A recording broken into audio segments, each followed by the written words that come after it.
السلام علیکم معزز ناظرین، پیارے دوستوں، بہنوں، بھائیوں اور بزرگوں۔ میں حافظ صفدر نواز ایڈوکیٹ آپ کو اپنے اسلامی چینل کے اندر خوش آمدید کہتا ہوں،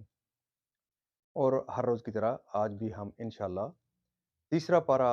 سورہ البقرہ کی آیات نمبر 254 اور 255 کی تلاوت، ترجمہ اور تفسیر پڑھنے کا شرف حاصل کریں گے۔ تو تلاوت شروع کرنے سے پہلے ہم درود شریف پڑھتے ہیں، آپ بھی میرے ساتھ پڑھیں۔ اللهم صل على محمد وعلى آل محمد كما صليت على إبراهيم وعلى آل إبراهيم إنك حميد مجيد. اللهم بارك على محمد وعلى آل محمد كما باركت على إبراهيم وعلى آل إبراهيم إنك حميد مجيد.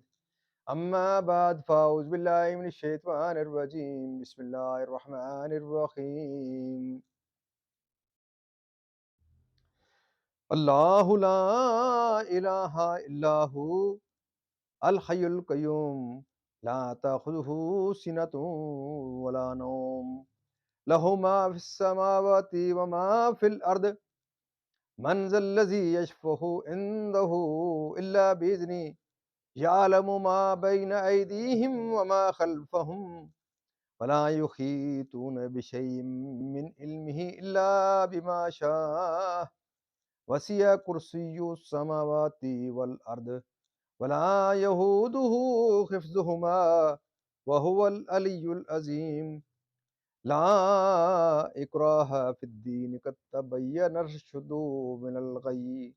فمن یکفر بالطاغوت ویؤمن باللہ فقد استمسک بالعروۃ الوثقی لا انفصام لها واللہ سمیع علیم. صدق اللہ العظیم. ترجمہ: اللہ ہے جس کے سوا کوئی معبود نہیں، وہ آپ زندہ اور اوروں کا قائم رکھنے والا، اسے نہ اونگ آئے نہ نیند، اسی کا ہے جو کچھ آسمانوں میں ہے اور جو کچھ زمین میں. وہ کون ہے جو اس کی یہاں سفارش کرے بے اس کے حکم کے؟ جانتا ہے جو کچھ ان کے آگے ہے اور جو کچھ ان کے پیچھے، اور وہ نہیں پاتے اس کے علم میں سے مگر جتنا وہ چاہے.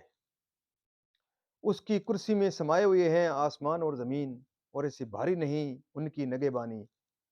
اور وہی ہے بلند بڑائی والا، کچھ زبردستی نہیں دین میں. بے شک خوب جدا ہو گئی ہے نیک راہ گمراہی سے. تو جو شیطان کو نہ مانے اور اللہ پر ایمان لائے، اس نے بڑی محکم گرہ تھامی جسے کبھی کھلنا نہیں، اور اللہ سنتا جانتا ہے. اب اس کی تفسیر کی طرف آتے ہیں. اس میں اللہ تعالیٰ کی الوحیت اور اس کی توحید کا بیان ہے. اس آیت کو آیت الکرسی کہتے ہیں. احادیث میں اس کی بہت فضیلتیں وارد ہیں، یعنی واجب الوجود اور عالم کا ایجاد کرنے اور تدبیر فرمانے والا، کیونکہ یہ نقص ہے اور وہ نقص و عیب سے پاک. اس میں اس کی مالکیت اور نفاذ امر و تصرف کا بیان ہے، اور نہایت لطیف پیرایا میں رد شرک ہے کہ جب سارا جہان اس کی ملک ہے تو شریک کون ہو سکتا ہے؟ مشرکین یا تو کواکب کو پوجتے ہیں جو آسمانوں میں ہیں، یا دریاؤں پہاڑوں پتھروں درختوں جانوروں آگ وغیرہ کو جو زمین میں ہیں. جب آسمان و زمین کی ہر چیز اللہ کی ملک ہے تو یہ کیسے پوجنے کے قابل ہو سکتے ہیں؟ اس میں مشرکین کا رد ہے. جن کا گمان تھا کہ بت شفاعت کریں گے، انہیں بتا دیا گیا کہ کفار کے لیے شفاعت نہیں، اللہ کے حضور معذونین کے سوا کوئی شفاعت نہیں کر سکتا، اور اذن والے انبیاء و ملائکہ و مومنین ہیں. یعنی ما قبل و ما بعد، یا امور دنیا و آخرت. اور جن کو وہ مطلع فرمائے وہ انبیاء و رسل ہیں، جن کو غیب پر مطلع فرمانا ان کی نبوت کی دلیل ہے. دوسری آیت میں ارشاد فرمایا، لا یظہر لا یظہر علی غیبہ احدا الا من ارتضی من رسول. اس میں اس کی عظمت شان کا اظہار ہے، اور کرسی سے یا علم و قدرت مراد ہے، یا عرش، یا وہ یا وہ جو عرش کے نیچے اور ساتوں آسمانوں کے اوپر ہے. اور ممکن ہے کہ یہ وہی ہو جو فلق البروج کے نام سے مشہور ہے، اس آیت میں الحیات کے الہیات کے اعلیٰ مسائل کا بیان ہے، اور اس سے ثابت ہے کہ اللہ تعالیٰ موجود ہے، الہیت میں واحد ہے، حیات کے ساتھ متصف ہے، واجب الوجود اپنے ما سوا کا موجد ہے، تحیز و حلول سے منزہ اور تغیر و فطور سے مبرہ ہے، نہ کسی کو اس سے مشابہت، نہ عوارض مخلوق کو اس تک رسائی، ملک و ملکوت کا مالک، اصول اصول و فروع کا مادی، اصول و فروع کا مبدع، کبھی گرفت والا، جس کے حضور سوائے معزون کے کوئی شفاعت کے لیے لب نہ ہلا سکے، تمام اشیاء کا جاننے والا، جلی کا بھی اور خفی کا بھی، کلی کا بھی اور جزئی کا بھی، واسع الملک والقدرت، ادراک و وہم و فہم سے برتر و بالا، صفات الہیہ کے بعد لا اکراہ فی الدین فرمانے میں یہ اشعار ہے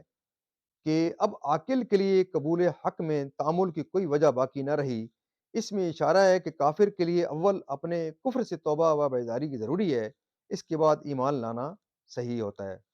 پیارے دوستو، اللہ تعالیٰ کے دربار کے اندر ہم دعا کرتے ہیں، اللہ تعالیٰ کا لاکھ لاکھ شکر ادا کرتے ہیں کہ اللہ تعالیٰ نے ہمیں قرآن پڑھنے کی توفیق بخشی ہے۔ اللہ تعالیٰ کے فضل کے بغیر آدمی آ، کوئی نیک کام بھی نہیں کر سکتا، اور اللہ تعالیٰ نے ہمیں اپنا فضل سے، اپنے خاص فضل و کرم سے، اللہ تعالیٰ کا ہمارے اوپر فضل و کرم ہے کہ اس نے ہمیں ایک مسلمان کے گھر پیدا کیا ہے، اور پھر کلمہ گو حضرت حضور صلی اللہ علیہ وسلم کی پیاری امت میں پیدا کیا ہے، اور پھر ہمیں قرآن پاک پڑھنے کی توفیق بخشی ہے۔ اللہ تعالیٰ کے دربار کے اندر اس کلام مقدس کے صدقے دعا کرتے ہیں کہ اللہ تعالیٰ ہمیں قرآن پاک کو پڑھنے اور ترتیل سے پڑھنے، سمجھ کر پڑھنے، اس پر اور سمجھ کر اس پر عمل کرنے کی توفیق عطا فرمائے۔ پیارے دوستو، اللہ تعالیٰ کے دربار کے اندر دعا کرتے ہیں قرآن پاک کے صدقے، حضور پاک صلی اللہ علیہ وسلم کی ذات بابرکات کے صدقے، کہ اللہ تعالیٰ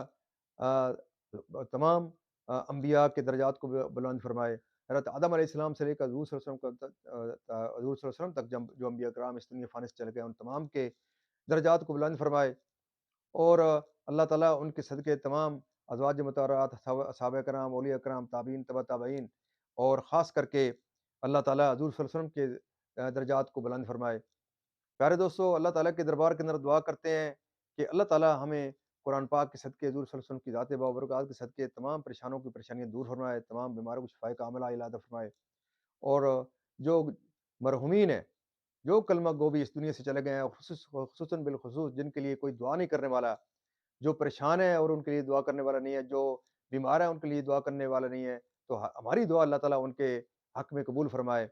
اور جو مرحومین ہیں، اللہ تعالیٰ ان تمام مرحومین جن کے خصوصی جن کے حق میں کوئی دعا کرنے والا نہیں ہے، ان کے حق میں ہم دعا کر رہے ہیں کہ اللہ تعالیٰ تمام مرحوم کلمہ گو جو اس دنیا سے چلے گئے ہیں، ان کی قبروں کو منور فرمائے، ان کی قبروں کو جنت کے باغوں میں سے ایک باغ بنائے، اور اللہ تعالیٰ ان کو جنت الفردوس میں اعلیٰ و بالا مقام عطا فرمائے۔ خصوصاً بالخصوص میرے جو معزز ناظرین ہیں، جو مجھے دیکھتے ہیں، لائک شیئر کرتے ہیں، اور اپنا ٹائم اس میں دیتے ہیں، میں ان کے لیے دعا کر رہا ہوں کہ اللہ تعالیٰ ان کو صحت عطا فرمائے، اور اگر وہ کاروبار میں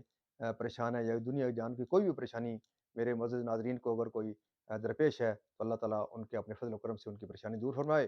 ان کو بیماروں کو شفائے کاملہ عطا فرمائے، اور اللہ تعالیٰ کے دربار کے اندر دعا کرتے ہیں کہ آپ ضرور اس میرے جو چینل ہے، اس کو پروموٹ کرنے کے لیے آپ اپنا کردار ادا کر رہے ہیں، دوسرے دوستوں کو اس کے متعلق آگاہ کریں کہ قرآن پاک کی تلاوت، ترجمہ اور تفسیر اس طرح کی چل رہی ہے، تو دوسرے دوستوں کو بھی آگاہ کہ وہ اس سے فائدہ حاصل کریں، تاکہ وہ قرآن پاک کو سمجھیں۔ اگر کوئی ایک کلمہ گو بھی اس کو سمجھ کر اس پر عمل کرنے والا بن گیا، تو میرا اور آپ کا انشاءاللہ معاملہ اللہ تعالیٰ کے دربار کے اندر ہم کوئی منہ دکھانے کے قابل ہو جائیں گے، شفاعت حضور صلی اللہ علیہ وسلم کی شفاعت کے قابل ہو جائیں گے۔ تو میں اپنے تمام معزز ناظرین کے لیے دعا گو رہوں گا۔ آمین ثم آمین۔